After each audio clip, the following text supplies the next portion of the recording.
Hello student, समष्टि अर्थशास्त्र की बीडी नंबर 4 और चैप्टर नंबर 2 राष्ट्रीय आय। राष्ट्रीय आय के चैप्टर से आज मैं सबसे पहले बताऊंगा राष्ट्रीय आय से संबंधित अवधारणाओं की, यानी कि राष्ट्रीय आय से रिलेटेड कौन कौन से कॉन्सेप्ट से कौन कौन सी अवधारणाएं हैं, इसकी बात करेंगे। राष्ट्रीय आय एक बहुत ही ज़्यादा इंपॉर्टेंट टॉपिक है आपके लिए, खासकर क्लास 12th बोर्ड स्टूडेंट्स के लिए। ठीक है, ये एग्ज़ाम में इससे रिलेटेड क्वेश्चन जरूर आते हैं। तो इसकी कॉन्सेप्ट की बात करें तो आज मैं आपको इसके 8 कॉन्सेप्ट की बात बताऊंगा। 8 कौन कौन से कॉन्सेप्ट है?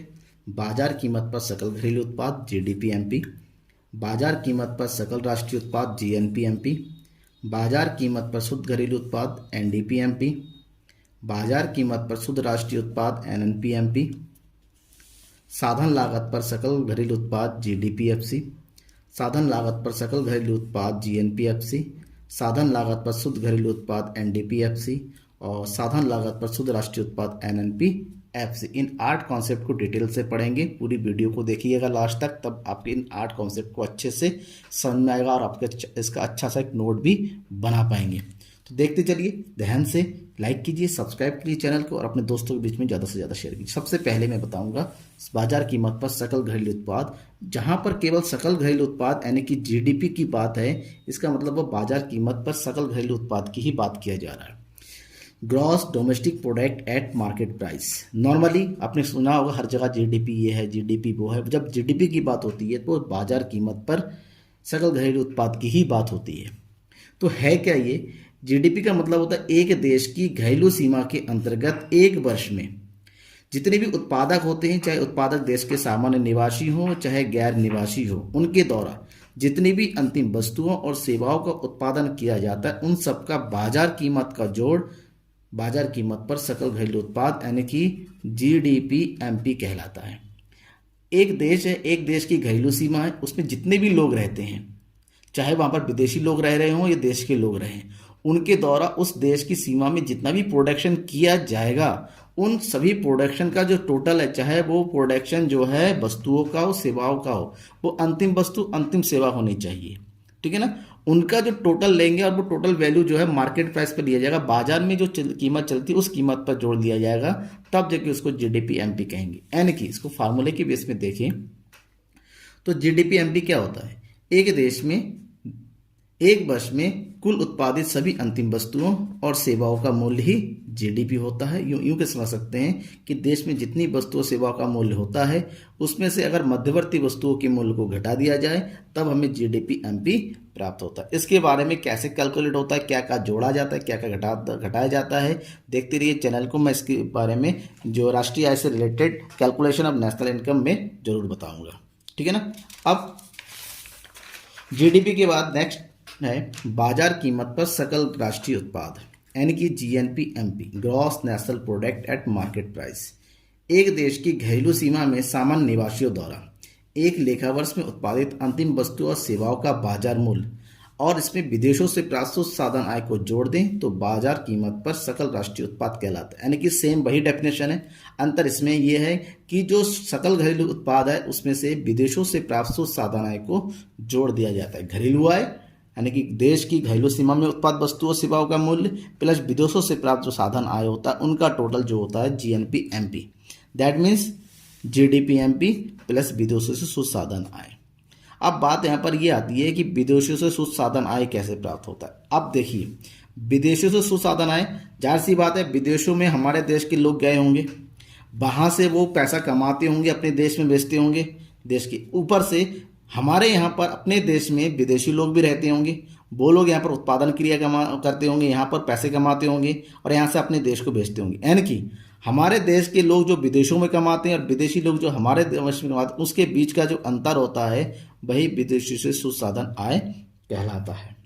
ठीक है? नेक्स्ट है बाजार कीमत पर शुद्ध घरेलू उत्पाद। बाजार कीमत पर शुद्ध घरेलू उत्पाद क्या है? घरेलू सकल घरेलू आय में से अगर हम डेप्रिसिएशन को उनकी गिरावट व्यय को घटा दें, तब हमें बाजार कीमत पर सकल घरेलू उत्पाद प्राप्त होता है। इसकी डेफिनेशन को यूँ कह सकते हैं कि एनडीपी एमपी यानी कि बाजार कीमत पर शुद्ध घरेलू उत्पाद एक देश की घरेलू सीमा में सामान्य निवासियों तथा गैर निवासियों, गैर निवासी समझ में आया ना, जो विदेशी लोग हमारे यहाँ पर रहते हैं, काम करते हैं, द्वारा एक लेखा वर्ष में उत्पादित अंतिम वस्तु तथा सेवाओं के मूल्य के बराबर होता है, इसमें से घिसावट व्यय को घटा दिया जाता है। That means GDP MP minus घिसावट व्यय, इसे हम एनडीपी एमपी कहेंगे। अब घिसावट व्यय के अलग अलग नामों से भी जाना जाता है, जैसे मूल्यह्रास भी बोला जाता है, दैट मीन्स डेप्रिसिएशन। उसके बाद उसको पूंजी उपभोग मूल्य भी कहा जाता है, यानी कि स्थिर पूंजी उपभोग मूल्य या अचल पूंजी उपभोग मूल्य भी कहा जाता है। तो जो भी नाम दिया होगा वो आपको समझना होगा कि ये डेप्रिसिएशन ही है, ठीक है ना। फोर्थ पॉइंट, बाजार कीमत पर शुद्ध राष्ट्रीय उत्पाद। बाजार कीमत पर शुद्ध राष्ट्रीय उत्पाद यानी कि net national product at market price, NNP MP. सकल घरेलू उत्पाद यानी कि जीडीपी एमपी में विदेशों से प्राप्त शुद्ध साधन आय को जोड़ दें तो और उसमें से घिसावट व्यय को घटा दिया जाए, तब जाके हमें बाजार कीमत पर शुद्ध राष्ट्रीय उत्पाद की प्राप्ति होती है। दैट मीन्स जीडीपी एमपी में से हमने विदेशों से प्राप्त शुद्ध साधन आय जोड़ दिया, तब ये जाके राष्ट्रीय बन गया। अब उसमें से घिसावट व्यय को घटा देंगे, तब जाके ये क्या बन जाएगा, शुद्ध बन जाएगा। यानी कि शुद्ध राष्ट्रीय उत्पाद तब बनता है जब हम देश की सकल घरेलू उत्पाद में से विदेशी आय जोड़ेंगे और घिसावट व्यय को घटाएंगे। नेक्स्ट, साधन लागत पर सकल घरेलू उत्पाद। साधन लागत पर सकल घरेलू उत्पाद क्या होता है, यानी कि जीडीपी एफसी। एक देश की घरेलू सीमा में एक लेखा वर्ष में देश के सामान्य निवासियों द्वारा जितनी भी साधन आय अर्जित की जाती है, साधन आय यानी कि लगान है, मजदूरी है, ब्याज है, यानी कि अलग अलग साधनों से प्राप्त जो भी आय, तथा उसमें पूंजी उपभोग मूल्य को जोड़ा। पूंजी उपभोग मूल्य मतलब घिसावट व्यय यानी कि डेप्रिसिएशन को अगर जोड़ते हैं तब जाके जीडीपी एफसी प्राप्त होता है। अब बात ये आती है इसमें मूल्य पूंजी उपभोग मूल्य क्यों जोड़ा पड़ता है, इसलिए जोड़ना पड़ता है क्योंकि ये आय है और आय यानी कि ये शुद्ध ही प्राप्त होता है। इसमें से हम डेप्रिसिएशन हमेशा वस्तुओं पर लगता है, आय पर नहीं। इसलिए जो कुल आय है, कुल आय में पूंजी उपभोग मूल्य को जोड़ दिया तो वो जीडीपी एफसी बनेगा, और केवल कुल आय को जोड़ेंगे, ये नहीं जोड़ेंगे तो वो बनेगा एनडीपी एफसी। और एनडीपी एफसी के बारे में मैं अभी लास्ट में बताऊंगा। तो दूसरा फॉर्मूला बन सकता है जीडीपी एफसी को अगर जीडीपी एमपी से प्राप्त करना है तो जीडीपी जीडी बराबर खाली एमपी को बदलना है एफसी में। इसके लिए हमें क्या करना होगा, शुद्ध अप्रत्यक्ष कर को घटा देना होता है, that is net indirect tax को। साधन लागत पर सकल घरेलू उत्पाद क्या है, gross national product at factor cost, GNP FC, ठीक है ना।